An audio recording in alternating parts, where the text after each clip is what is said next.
Tiba-tiba Mail dilaporin di Polda Metro Cyber dengan kasus pemerasan. Ya Mail mah santai, orang lo yang nawarin duit. Ih, saya kenal ini, Deliano. Ketika grand opening ini sudah selesai, kita lihat nih, sehari, 2 hari, 3 hari, sampai 3 bulan, apakah store-nya rame terus sama seperti waktu pertama kali dia grand opening? Pasal 30 di mana masyarakat juga bisa turut serta dalam mengawasi selain pemerintah. Bagaimana tanggapan Badan POM soal ini? Dan apakah benar kalau BPOM mengizinkan atau mengajak dokter detektif untuk membuat asosiasi skincare sebagai pengawas yang terintegrasi dengan BPOM untuk turun ke lapangan mereview produk berbahaya? Halo guys, kembali lagi di channel FKR Project. Nah, kali ini kita bakal nge-reaction yang lagi viral yaitu adalah Nikita Mirzani yang sindir Dr. Reza Gladys ya. Kalau di konten kemarin kita lihat Reza Gladys itu lagi jadi topik pembicaraan ya, karena dia melaporkan NM sama asistennya yaitu Mail Syahfitra ya. Nah, terus kita bakal nge-reaction bareng-bareng. Dan jangan lupa juga untuk melakukan klik subscribe dan silahkan guys beli parfum yang di sini. Ini ada parfum dari Nikita Mirzani, linknya ada di bawah. Tapi kalau emang stoknya lagi kosong, teman-teman bisa langsung aja pilih parfum yang varian bunga, yaitu dari Parfumin. Ini emang kualitasnya bagus banget ya. Ini aroma bunga ya. Terus ada lagi aroma manis kayak coklat, vanilla. Ini dari brand Eden Co. Wow, bang, itu semua terlalu mahal buat saya di harga 100.000 nih. Di bawah 50.000 saya ada milik Brave ya. Tapi ingat, ketahanannya kurang lama gitu ya. Kalau pengen wanginya tahan lama, silahkan merek-merek yang di bawah saya rekomendasikan. Gue salah, kita mulai videonya sekarang juga. Let's go.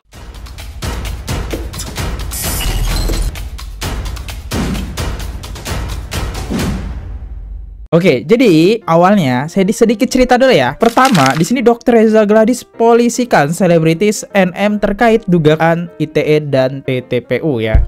Ini adalah salah satu sosok Dr. Reza Gladys ya, melaporkan Nikita Mirzani dan rekan-rekannya. Salah satunya yang sedang diproses adalah si Mail ya. Oke, kita lihat komentar ya. Emang bisa NM orang kaya raya di belakangnya ada orang kuat loh. Aduh, kuat nih ceritanya. Kita tonton saja. Makin seru ya ceritanya. Oke. Betul Kak, Dr. Reza takut barangnya direview gitu ceritanya. Kita lihat videonya seperti apa dari sisi Nikita Mirzani ya. Pemerasan itu kan kalau nggak salah seperti ini. Pemerasan itu misal, karena gue simpen dan gue beli dan gue punya produknya Reza Gladys yang sangat amat berbahaya, yang dia jual di e-commerce, nama e-commerce-nya Lazada. Gue beli, gue dapet, ya kan. Terus gue cari nih nomor teleponnya Reza Gladys itu yang merasa katanya dirinya diperas. Gue telepon atau gue kirim WhatsApp, gue bilang gini, gue punya nih produk lo yang berbahaya ini. Lo mau kasih gue duit nggak? Kalau enggak, gue sebarin. Ternyata lu dokter tidak amanah. Itu baru namanya pemerasan. Ya udah, kalau lu nggak mau disebarin, lu kirim gue sejumlah uang. Kalau enggak, hancur loh bisnisnya. Itu baru pemerasan, benar nggak? Ya, benar itu pemerasan ya. Kan ada ancaman di situ ya. Itu ada ancaman. Nah, itu pemerasan, benar. Gimana mau dibilang pemerasan kalau mereka lah yang mencari Nikita Mirzani? Mereka lah yang memohon-mohon ingin ketemu yang namanya Nikita Mirzani. Karena mereka sendiri mengakui bahwa vokalnya Nikita Mirzani ini bisa didengar sama seluruh rakyat Indonesia. Tiba-tiba Mail dilaporin di Polda Metro Cyber dengan kasus pemerasan. Ya Mail mah santai, orang lo yang nawarin duit, lu yang ngajakin Kaniki masa-masa ketemuan. Untung gua nggak mau ketemu. Untung gua nggak mau ketemu yang namanya Reza Gladys itu. Oh, jadi Nikita Mirzani belum ketemu sama si Reza Gladys. Makanya yang di video kemarin Mail yang ditangkap. Maksudnya bukan ditangkap sih, lebih diperiksa gitu kan. Diperiksa polisi gitu ceritanya. Polisi belum meriksa Nikita Mirzani nih ya. Seru. Nah, Reza Gladys ini murka karena goalsnya dia adalah kan yang namanya Ismail Marzuki. Satu pesan gue doang sama Reza Gladys ya. Reza Gladys, negara ini bukan milik lu, muka abu-abu ya. Negara ini ada pemimpinnya, namanya presiden. Jadi lu nggak usah atur-atur hukum di Indonesia. Kok orang baru dipanggil mau itu siapa? Jangan marah kalau goals lu tidak tercapai untuk Mail, karena memang tidak ada pemerasan. Yang ada lu memaksa gue untuk menutup mulut gue supaya gue tidak mereview atau gue tidak memposting salah satu produk lu, Reza Gladys, yang sangat amat berbahaya. Bukan berbahaya doang loh, sangat amat berbahaya. Kalau kalian mau tahu ya kejadian sebenarnya. Karena besoknya setelah Mail pulang, Reza Gladys ini murka. Mungkin dia ngedengerin lagi circle-nya. Udah, lu bikin viral aja. Seolah-olah lu yang ngelaporin Nikita Mirzani ke Polda. Undang-undang ITE dan TPPU pencucian uang. Reza Gladys, lu ini dokter. Dokter itu pasti sekolah, ya kan? Sekolahnya dokter itu bukan setahun 2 tahun, setahu gue. 7 tahun gak sih? Masa lu nggak paham sih pencucian uang? Bentar ya. Menurut Ane si Reza Gladys lebih tepatnya nyogok nggak sih? Bukan ada ancaman di situ. Kalau dia minta jangan di-review ya. Siapa yang dicuci uangnya? Kalian lihat kan berita yang beredar? Nikita Mirzani dilaporkan Reza Gladys yang mukanya abu-abu. Lu aja jual skincare, kulit muka lu Reza Gladys, lu ketolong karena pakai filter. Ngaku. Sekarang kalian masih percaya? Bener gak nih guys informasinya ya? Oke, kita lihat komentar dari netizen nih. Saya percaya sama kakak Niki. NM gue percaya omongannya 1000%. Ini banyak yang percaya sama Nikita Mirzani ya. Oke, kita sekarang ngebahas yang lagi viral adalah grand opening Sela Saukia ya. Penampakan store SS per hari ini tanggal 5 Februari 2004 tidak seramai hari kemarin ketika pas grand opening. Kalau kalian mau lihat keberhasilannya Sela Saukia Ular ini membuka store offline di Gandaria City itu nanti ketika grand opening ini sudah selesai, kita lihat nih sehari, 2 hari, 3 hari sampai 3 bulan apakah store-nya rame terus sama seperti waktu pertama kali dia grand opening. Tuh ya, itu namanya strategi marketing business. Makanya kalian kalau mau bikin bisnis, bertemanlah dengan orang yang mengerti tentang bisnis. Karena bisnis itu bukan cuma kita sewa tempat, bayar, renov, grand opening. Bukan. Nah, kalian lihat contohnya Miami, ya kan? Walaupun Miami punya Nikita Mirzani tunggal, tapi kalau Miami rasanya nggak enak, baksonya nggak enak, kuahnya nggak enak, sambelnya nggak enak, pasti sampai detik ini Miami akan sepi. Tapi alhamdulillah, bukan karena nama Nikita Mirzaninya, bahkan gue jarang promosiin bisnis gue sendiri. Gue jarang, kalian bisa lihat, gue jarang banget promosiin bisnis gue sendiri. Karena gue tidak mau menjual nama guanya, tapi gue mau menjual makanan yang memang kalian bisa nikmati. Kalian bisa rasakan, tempatnya nyaman, makanannya enak, tempatnya bersih, gitu. Jadi kalau bisnis tuh bukan cuman kita buka, renovasi, bayar, grand opening, diselesai, nggak bisa begitu. Ada untung ruginya yang harus kita pikirkan gitu. Nah, ini kan selesai nih grand openingnya Sela Saukia Ular yang digancit. Kita lihat aja guys, apakah ada yang beli ya runtutan dari hari ini, besok, lusa, Kamis, Jumat, Sabtu, Minggu, Senin, Selasa sampai 3 bulan ke depan. Oke. Jadi intinya ini panjang banget ya Nikita Mirzani. Intinya adalah kita lihat nih kan habis grand opening tuh rame ya, banyak artis gitu. Nanti kita lihat di hari besoknya apakah serame dari grand opening? Ternyata enggak ya, yang beli cuma 1 gitu kan. Enggak membludak ya. Karena di grand opening itu sangat-sangat rame, teman-teman. Teman-teman bisa lihat dari video yang ini, ada ya videonya. A few moments later. Ini nih video yang ini ya. Ih, saya kenal ini. Deliano. Ini yang ketemu Doktif kemarin.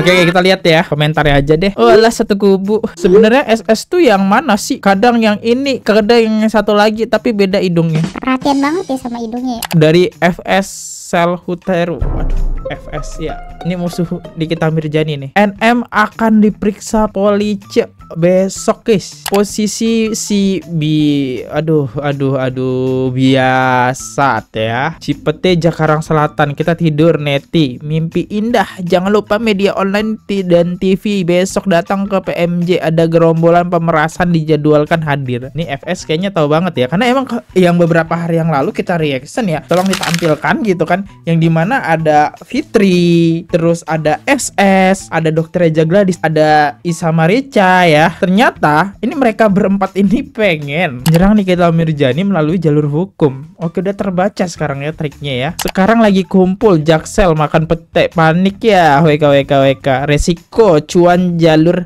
haram ya, dan jahat ya gitu, cemas. Tenanglah, kau kan sudah biasa di BAP. Bedanya sekarang nggak ada aku.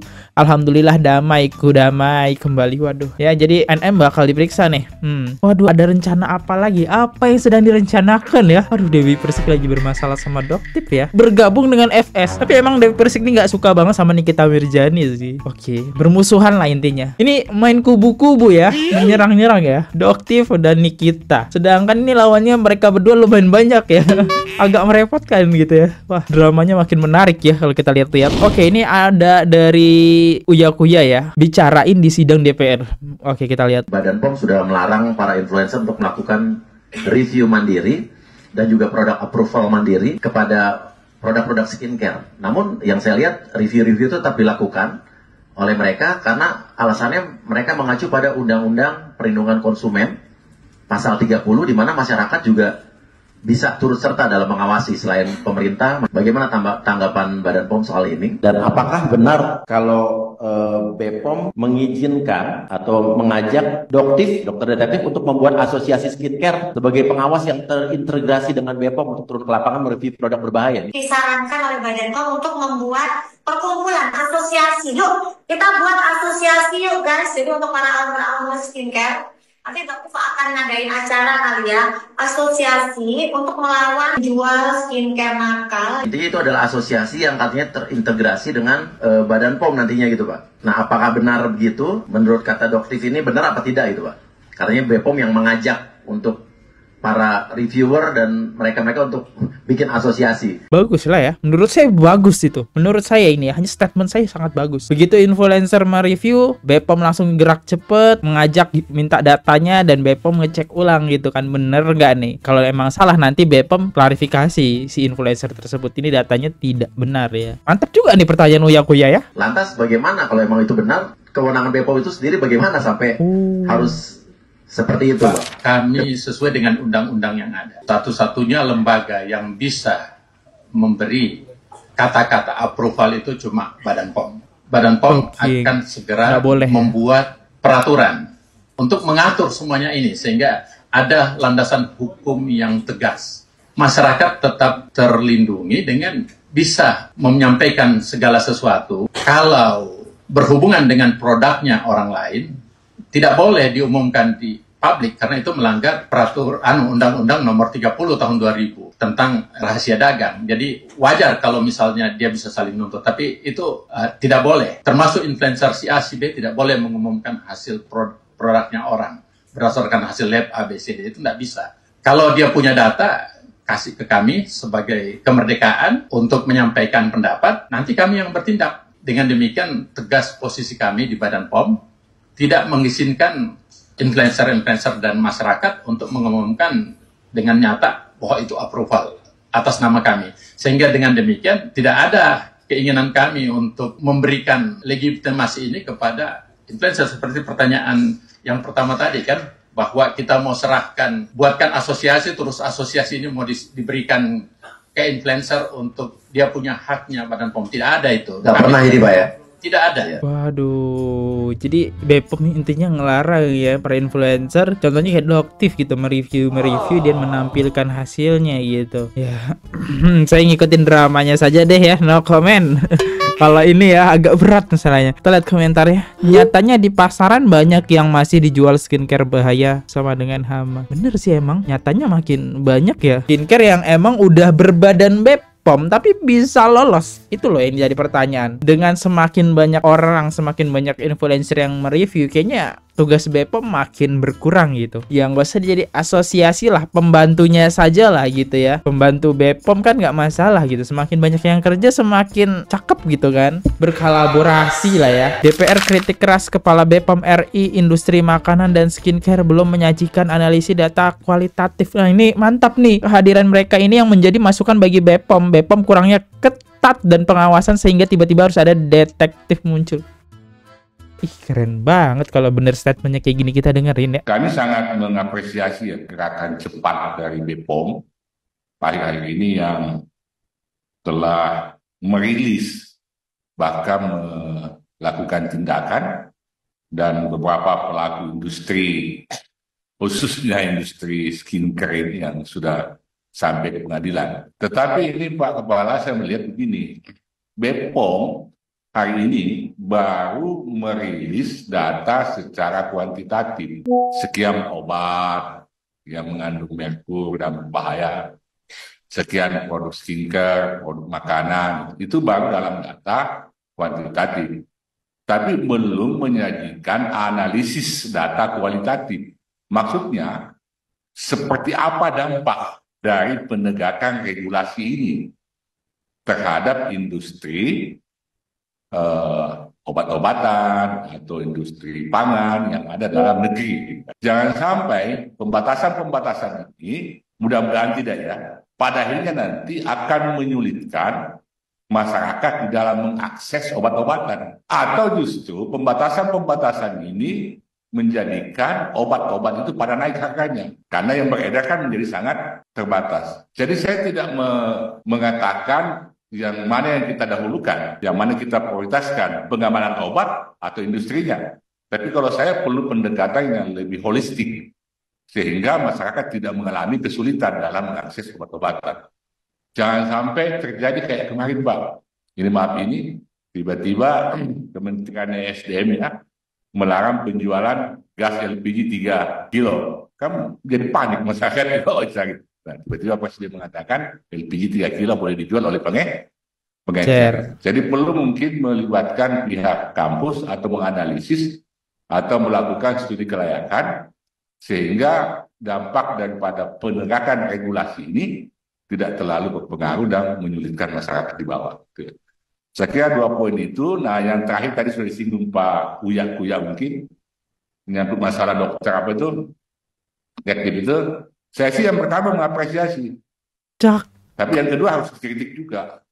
Nah, makanya perlu ditahu siapa mereka ini. Apakah betul mereka dokter, betul-betul dokter, atau jangan sampai pengusaha industri skincare juga. Tapi paling tidak kehadiran mereka, maaf ini Pak, kehadiran mereka ini yang menjadi masukan dari BPOM. Mungkin kita selama ini kurang ketat dalam pengawasan. Yesterday kita tahu kasus terbesar yang booming Mira Hayati yang dia menjual produk-produk sangat-sangat berbahaya. Tapi pergerakannya BPOM di sini sangat lambat. Coba berapa wajah yang sudah hancur guys ya. Itu munculnya Doktif gitu ya. Karena ada Via di sini. Itu contoh sih. Contoh yang paling terbesar adalah Mira Hayati ya, yang punya pabrik skincare tapi BPOM geraknya sangat lambat. Muncullah namanya Doktif, Dr. Richard, dan seterusnya Dr. Oki. Tiba-tiba pengen diberhentikan. Ya benar, seharusnya dengan adanya Doktif ini bisa jadi masukan dan kritikan buat BPOM. Lebih ke tamparan sih ya, tugas BPOM apa gitu. Sampai munculnya skincare yang sangat berbahaya, yaitu salah satunya Mira Hayati. Dia punya pabrik loh, sampai punya pabrik, bayangin. Yang artinya kalau dia punya pabrik itu produknya bisa nyebar kemana-mana nih. Produksinya itu udah jumlah yang sangat besar kalau dia sampai punya pabrik guys ya. Itu juga setahu saya Mira Hayati ini muncul namanya bukan dari BPOM guys. Saya nonton itu dari podcastnya Dr. Oki sama Dr. Richard tuh. Ini bukan jatuhnya benda, ini malah obat-obatan, kan berbahaya banget ya kalau dipakai terus-menerus, merusak wajah. Jadi ya itu aja lah statement dan reaction saya. Kalau ada salah kata mohon dimaafkan. Sampai jumpa di next video. Jangan lupa klik subscribe. See you. Bye-bye, subscribe. Oke guys, subscribe channel FKR Project. Jangan lupa kalian subscribe channelnya FKR Project. Subscribe channel FKR Project. Hai guys, jangan lupa untuk subscribe FKR Project.